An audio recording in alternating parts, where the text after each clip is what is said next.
그런데 이제 사도행전 10장 다시 돌아가 봅시다. 10장. 10장 44절 봅니다.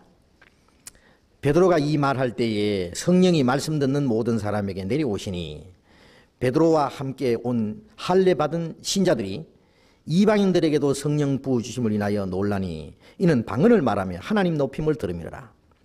베드로와 함께 그 고넬료의 집에 갔던 할례 받은 신자들이, 유대인들이죠. 유대인 중에서 구원받은 사람들입니다. 할례 받은 신자들이 이방인들에게도 성령 부으심을 인하여 놀라니, 이방인에게는 성령을 안 주신 줄 알았어요. 이게 뭔가 좀 아직 잘 모르는 사람들이에요. 예수님이 그런 말씀 하셨잖아요. 성령이 너희에게 마시면 너희가 권능을 받고 예루살렘과 온 유대와 사마리아와 땅 끝까지 이르러 내 증인이 되리라. 그리고 또 마가복음 16장 15절에는 너희가 온 천하에 다니며 만민에게 복음을 전파하라고 하셨고, 또 마태복음 24장 14절에는 이 천국 복음이 모든 민족에게 전거되기 위하여 온 세상에 전파되리니 그제야 끝이 오리라. 모든 민족에게 전거되고, 그래서 온 세상에 전파되고 땅 끝까지 전파돼야 되는데 이방인에게는 전도를 하면 안 되는 줄 알았고, 그래서 이제 그 베드로에게 별도로 계시가 내리기 전에는 이방인에게 전도를 안 했잖아요. 그 보자기에 각종 땅에 기는 그 더러운 짐승들이 담긴 그 보자기가 내려오고 잡아 먹어라. 나는 깨끗이 못한 것을 먹은 일이 없습니다. 하나님이 깨끗게 하신 것을 네가 속되다 하지 마라. 그 각종 짐승들은 이방인들이에요. 유대인들은 이방인을 아주 부정하다고 생각해요. 할례 없는 이방인을 아주 건축하지 않아 상대를 안 해요. 그들에게 전도하는 것까지 아직 생각을 안 하고 있는 거예요. 주님이 말씀하셨는데도. 그리고 이방인들에게 복음이 전해지면 이방인들도 똑같이 유대인과 이방인과 차별 없이 성령을 받아야 마땅한데, 그걸 당연한 건 줄 알아야 되는데 이방인에게도 성령 부으심을 위하여 놀라니 그랬어요. 놀랐다. 이건 참 중요한 사건이었습니다. 이방인에게도 성령을 주셨다. 우리가 생각할 때는 너무나 당연한 것인데 이 당시에 이 할례 받은 유대인들이 봤을 때는 아주 이거 특이한 사건이에요. 이방인은 성령 안 주신 줄 알았는데, 사도행전 2장에 오순절에 성령이 임하신 것과 같이 똑같이 이방에도 성령이 임한 거예요. 이 고넬료 집에서 복음 전할 때 성령이 임한 것은 오순절에 성령 받은 것하고 똑같은 모습이었습니다. 그래서 이방에도 성령 부어주심을 인하여 놀랬다. 자, 사도행전 2장을 봅시다. 2장 38절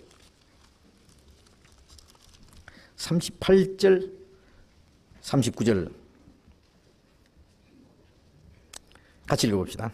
베드로가 가로되 너희가 회개하여 각각 예수 그리스도의 이름으로 세례를 받고 죄 사함을 얻으라. 그리하면 성령을 선물로 받으리니 이 약속은 너희와 너희 자녀와 모든 먼데 사람 곧 우리 하나님이 얼마든지 부르시는 자들에게 하신 것이라.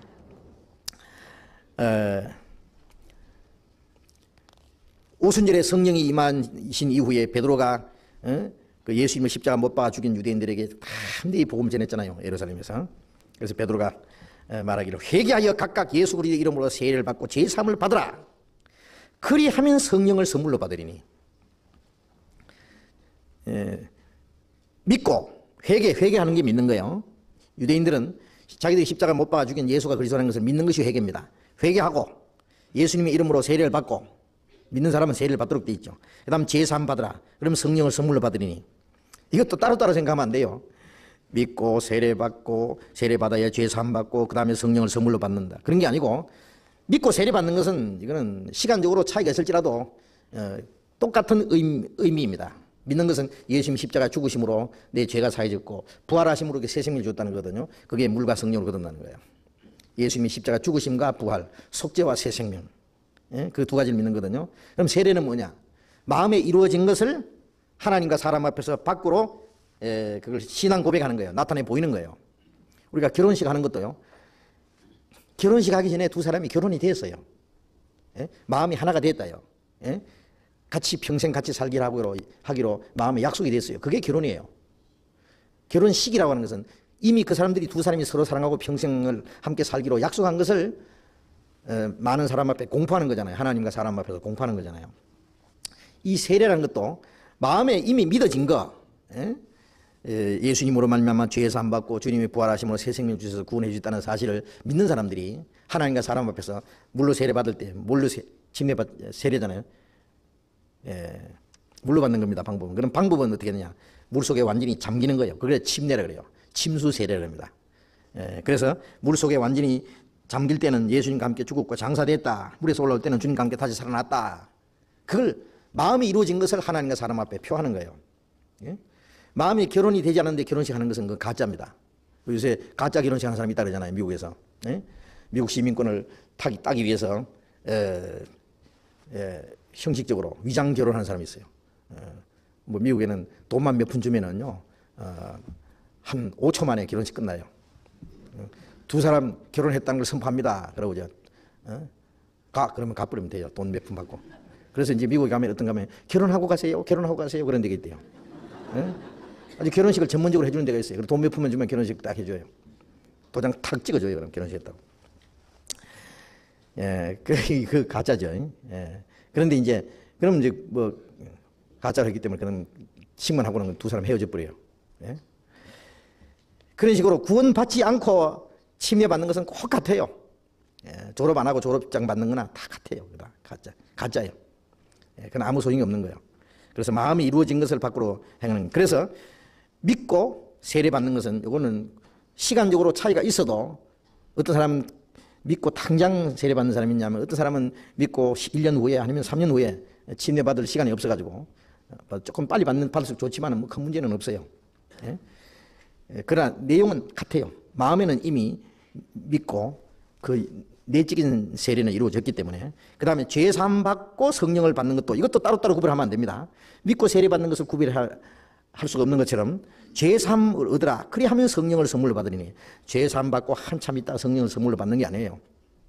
믿고 세례 받는 것은 믿는 사람 속에 이루어지는 것이고 죄 사함 받고 성령 받는 것은 그 동시에 이루어지는 것 속에.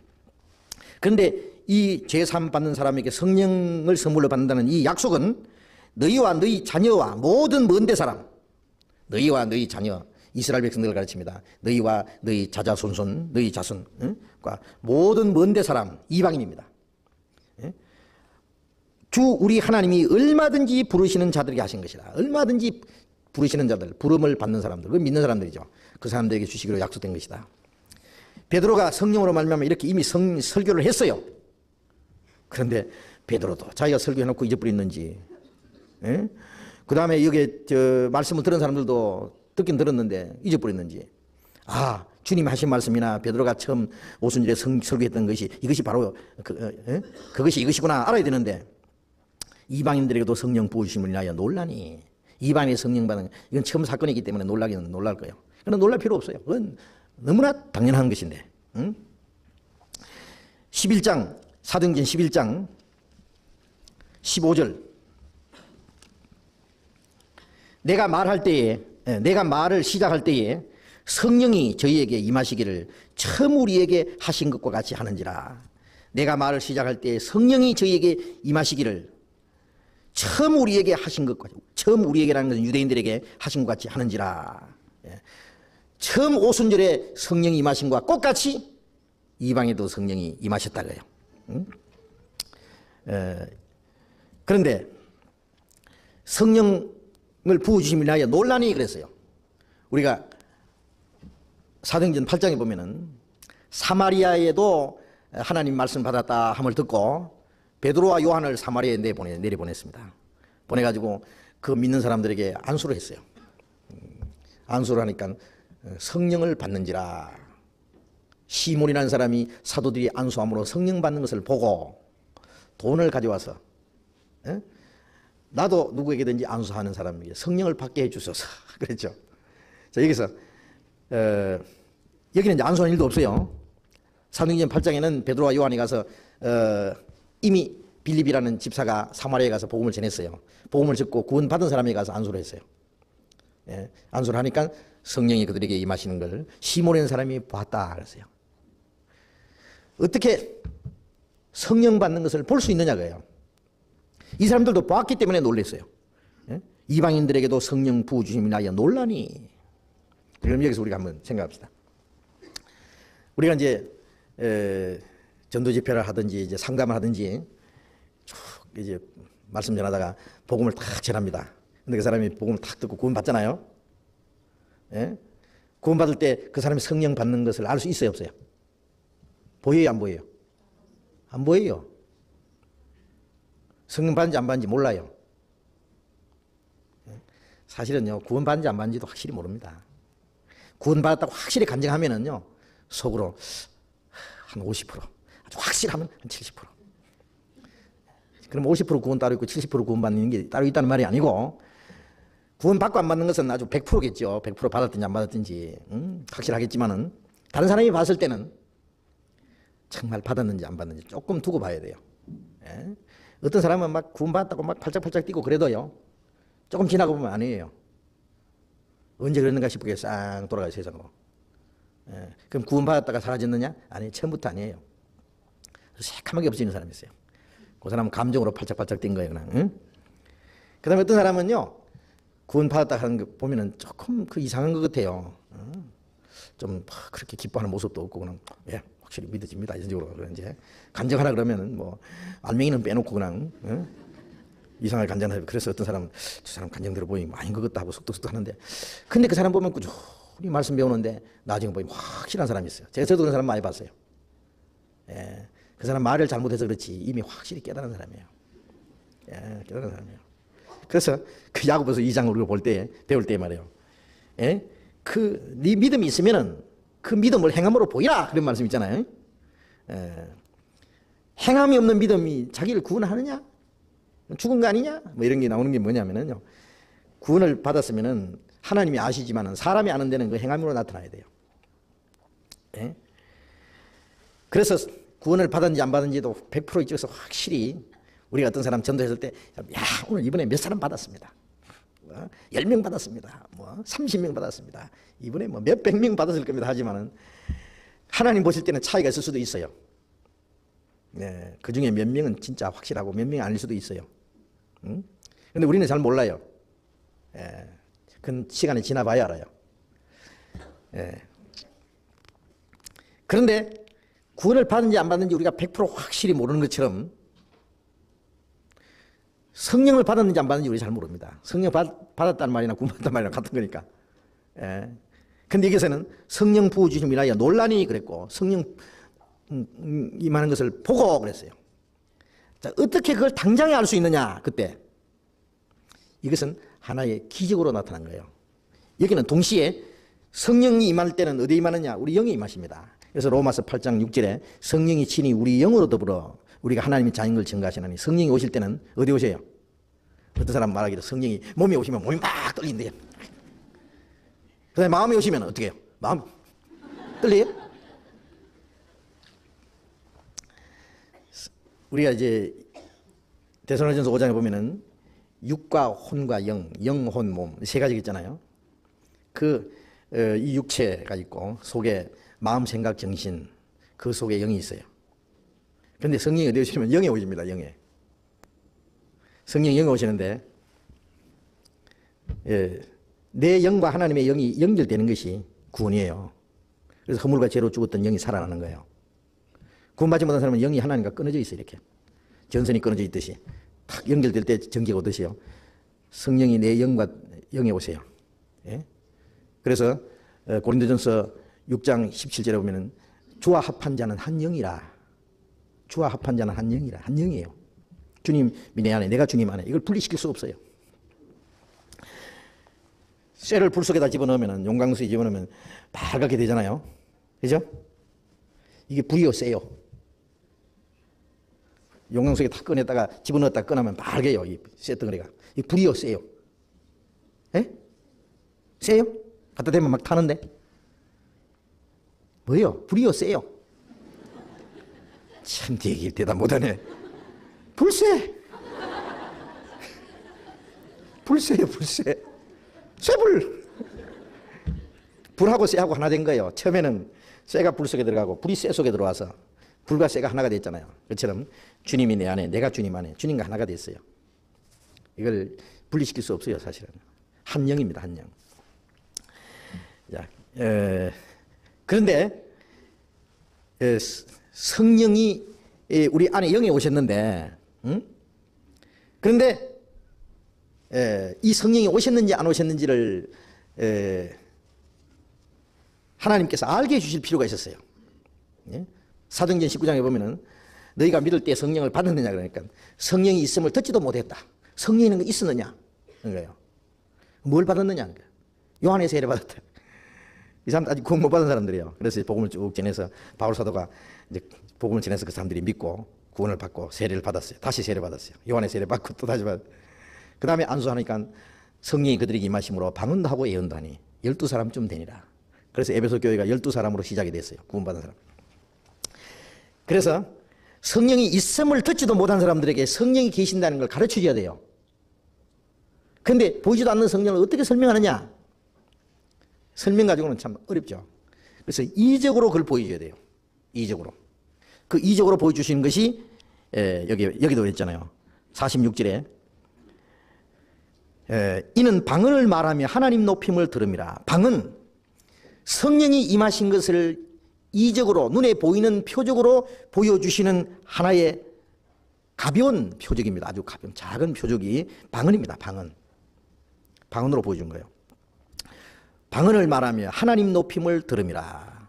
하나님을 찬송하는 걸 말하는 거예요. 사도행전 2장에는 오순절에 성령이 임하실 때에 120명이 이미 주님을 믿는 사람들이 성령이 오시기를 간절히 기다렸어요. 오순절까지 기다릴 때에 그들에게 성령이 임하실 때에 그때는 막 불의 혀같이 갈라지는 것이 각 사람 머리 위에 임하고 큰 막 급하고 강한 바람 같은 것이 지나가고 그 다음에 거기 있는 사람들이 성령이 충만해서 방언을 말했다 그랬어요. 방언 제일 처음에.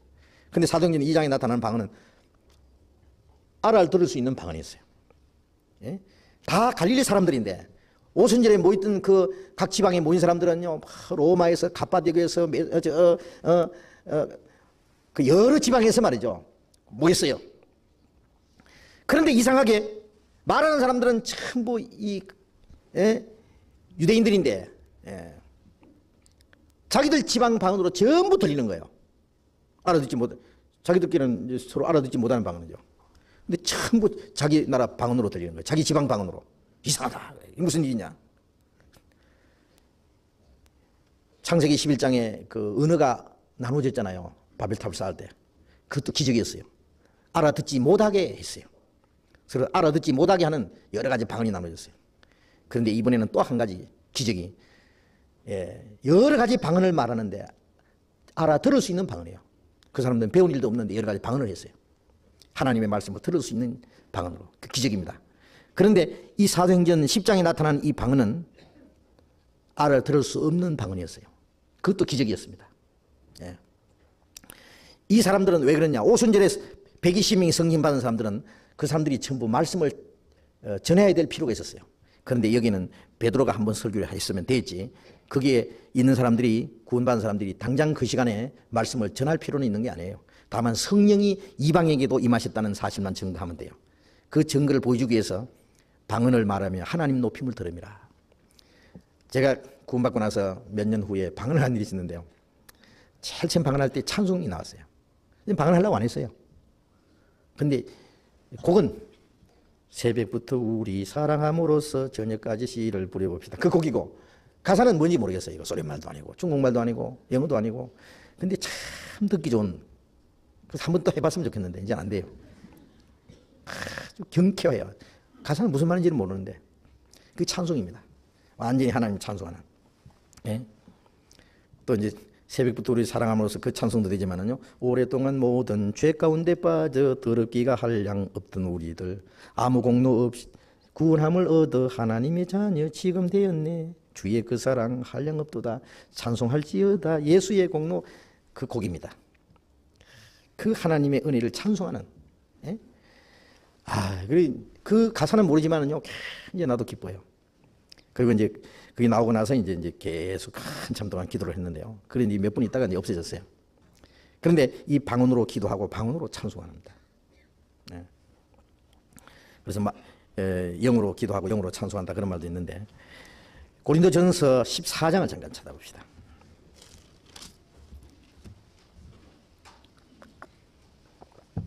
14장 22절 고린도전서 14장 22절. 22절. 그러므로 방언은 믿는 자들을 위하지 않고 믿지 아니하는 자들을 위하는 믿지 아니하는 자들을 위한 표적이나 예언은 믿지 아니하는 자들을 위하지 않고 믿는 자들을 위함이니. 여기 방언은 믿는 자들을 위하지 않고 믿지 않는 자를 위한 표적이라 그랬죠. 여기 그런데 이걸 조금 이해를 해야 될 것이, 그 다음 23절에 보면은 그러므로 온 교회와 함께 모여 다 방언을 말하면 무식한 자들이나 믿지 않는 자들이 들어와서 너희를 미쳤다 하지 않겠느냐. 믿지 않는 자를 위한 표적이라고 해놓고 23절에 와서는 온 교회가 다 함께 방언을 말하면 무식한 자들이나, 이제 믿음에 대해서 무식한 자들이나 믿지 않는 자들이 들어와서 너희를 미쳤다 하지 않겠느냐. 막 이상한 말로 샬로샬로 그러니까요. 좀 미쳤다고 하지 않겠느냐. 그러면 믿지 않는 자를 위한 표적이란 말은 뭐냐. 뒤에서 믿지 않는 자들이 들어와서 미쳤다 하겠다. 그 말은 이건 완전히 안 믿는 사람들을 가르치는 것이고, 앞에 믿지 않는 자를 위한 표적이라는 말은 믿기는 믿는데 아직 의심하고 있는 사람들이에요. 뭔가 성령이 역사하시는 것을 의심하는 사람들을 말합니다. 그걸 구별해야 됩니다. 뭘 이해되시겠어요? 예? 믿기는 믿는데 아직 성령의 역사에 대해서 믿지 못하는 사람들에 대해서 그것을 믿게 하기 위한 표적이다, 그 말입니다. 완전히 안 믿는 사람들한테 방언하면요 정말 미쳤다 그래요. 그걸 구별해서 이해를 하셔야 되겠습니다. 그래서 요 믿기는 믿는데 아직 성령에 대해서 모르고 믿지 않는 사람들에 대해서 성령이 함께 계신다는 것, 성령이 있음을 듣지도 알지도 못했다는 그런 사람에게 성령이 역사하신다는 것을 표적으로 보여준 겁니다. 믿지 않는 자를 위한, 믿게 하기 위한 표적입니다. 그런데 그러면 지금도 그런 표적이 나타나야 될 거 아니냐. 근데 지금은 그 표적이 별 필요가 없어요. 왜 필요가 없느냐. 우리는 그 표적이 나타나지 않아도 이 성경에 있는 표적을 통해서 그런 일이 있었기 때문에 우리는 그런 표적이 없어도 말씀을 통해서 충분히 믿을 수 있습니다. 이 신약 시대에는 사실요, 이 당시에는 유대인들은 예수를 그리스도 아니라고 해서 십자가에 못 박아 죽였고, 이방인들은 하나님도 모르고 구약 성경은 이방인들은 가지고 있지도 않고, 그런데 하나님이 택한 이스라엘 민족도 믿지 않는 예수, 십자가에 못 박혀 죽은 나사렛 목수의 아들 청년 예수가 하나님의 아들 그리스도라는 사실을 그들에게, 이방인들에게 전도하려면 이건 보통 어려운 게 아니에요. 신약은 기록되지도 않았죠. 그렇지 않겠습니까? 구약은 아주 없고 유대인들만 가지고 있고, 신약은 아직 기록되지도 않았고, 하나님이 택한 유대인들도 안 믿는 예수를, 십자가 죽은 예수를 이방인들에게 전도해야 되니 한번 상상해 보세요. 얼마나 어렵겠어요, 전도가. 이 사도시대에는 사실상 이 표적이 없으면 전도를 못하는 시대입니다. 예? 그래서 마가복음 16장 끝에 보면은요, 마가복음 16장 20절입니까? 끝에 보면은 사도들이 나가 두루 전파할세 그 따르는 표적으로 말씀을 확실히 증가하시니라. 주께서 함께 역사하사 그 따르는 표적으로 말씀을 확실히 증가하시니라. 주님이, 사도들이 전하는 말씀이 주님이 하나님이시다는 것을 표적을 통해서 역사하심으로 말씀을 확실히 증거했어요. 표적이 없으면 전도 못해요, 그 당시에는. 그리고 사도들이 살아있을 때 하나님이 사도들과 함께 역사했다는 사실이 신약에 기록이 돼야 돼요. 사도들이 죽기 전에 신약이 다 기록돼야 돼요. 예, 사도들이 죽은 후에는 더 이상 성경이 기록될 수 없어요. 이제 우리 시대에 와서는 이제 기록된 이 말씀이 전해지는 겁니다. 예? 근데 이걸 구별 못하면은 이제는, 물론 그렇다고 해서 방언이 전혀 없다고 할 수는 없어요. 저도 이 방언을 했다고 아까 얘기했는데, 그런데 지금은 믿게 하기 위한 표적으로 방언이 필요가 없어요. 이 방향을 지시해주는 화살표는 방향을 모르는 사람을 위해서 있는 거예요. 이리 가면은 저 과천으로 간다, 저리 가면은 성남으로 간다, 수원으로 간다는 이런 그 표지판이 처음 가는 사람이 필요하지, 길을 아는 사람은 그거 보지도 않아요. 그렇죠? 예. 이 신약 성경도 기록되지 않았고 이 말씀을 아직 모르는 시대에는 그런 많은 표적들이 필요했어요. 표지판처럼 필요했어요. 그러나 이제 이 기록된 말씀이 전해지고 우리 시대에 와서는 이 성경이 거의 다 깨달아지는 시대예요. 이제 우리 시대에 와서는. 그렇다고 다 깨달아진 거 아닙니다. 아직도 우리도 모르는 것이 있어요. 예? 우리가 과거에 어떤 사람보다도 믿음이 좋아서 성경 많이 하는 것이 아니고 시대적으로 우리가 가장 많이 알 수 있는 시대예요. 그렇기 때문에 이제는 이 기록된 말씀을 통해서 믿는 것입니다. 믿게 하기 위한 어떤 그 수단으로서 표적이라는 건 별 필요 없어요. 그런데 반대로 마귀는 마지막 때의 표적이 제일 많이 나타나는 걸 알아야 됩니다. 그래서 마태복음 24장 24절에 거짓 그리스도들과 거짓 선지자가 나타나서 큰 표적과 기사를 행해서 할 수만 있으면 택하신 자까지 미혹해 하리라는 말씀도 있고, 또 요한계시록 13장 13절에 보면은 적그리스도가 나타나서 미혹해 할 때에 그 앞에서 거짓 선지자가 나타나가지고 큰 표적을 해놨는데 심지어 하늘에서 막 불이 떨어져서 하늘에서 내려와서 땅에 떨어지게 하고 내려오게 하고, 그 용은 사탄입니다. 사탄에서 받은 그 권능으로 그 표적을 함으로 많은 사람을 미혹했다. 사탄이 마지막에 이적으로 사람들의 마음을 미혹해 합니다. 그래서 데살로니가후서 2장에 보면은 악한 자의 마음은 사탄의 역사로 거짓과 거짓 표적과 기적과 불의의 모든 속임으로 멸망한 자가 이 말이니 이는 저희가 진리의 사랑을 받지 아니하면 구원함을 얻지 못함이라. 그러므로 하나님이 유혹을 저희 가운데 역사하게 하사 거짓 것을 믿게 하시면 진리를 믿지 않고 불의를 좋아하는 모든 자로 심판을 받게 하느니라. 마지막 때에 그 사탄의 역사로 표적과 거짓 기적, 불의의 모든 속임으로 멸망한 자가 이 말이니 이게 속으면 멸망이에요. 진리를 믿지 않고 진리의 사랑을 받지 않아요. 구원하님 받지 못한 사람 속에 진리를 믿지 않고 불의를 좋아하는 자를 심판받도록 하기 위해서 유혹을 역사하도록 내버려 두어요. 마귀가 역사하도록 내버려 두어요. 그래서 진리를 믿든지 기적을 믿든지 거짓 기적을 믿으면 멸망해요. 근데 지금 거짓 기적이 얼마나 나타나는지 알아요? 뭐라고 하느냐면 사도행전에 사도들도 안수함으로 방언도 하고 예언도 했다고요. 지금도 그래 해야 된다. 모르는 소리. 사도시대하고 지금하고 성령 역사라는 방법이 달라. 구약시대하고 세리와는 모태서부터 성령 충만한 사람이 왜 아무 표적도 하지 않았느냐? 성령의 능력이 없어서 세리와의 표적 안 했습니까? 모태서부터 성령이 충만한 사람은 세리와밖에 없었어요.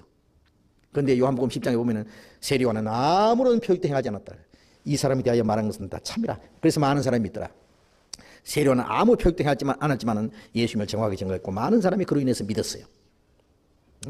왜 그러면 세리와는 이적을 행하지 않았느냐? 세리와는 이적을 행하면 큰일 나는 거예요. 이적을 절대 행하면 안 돼요. 왜?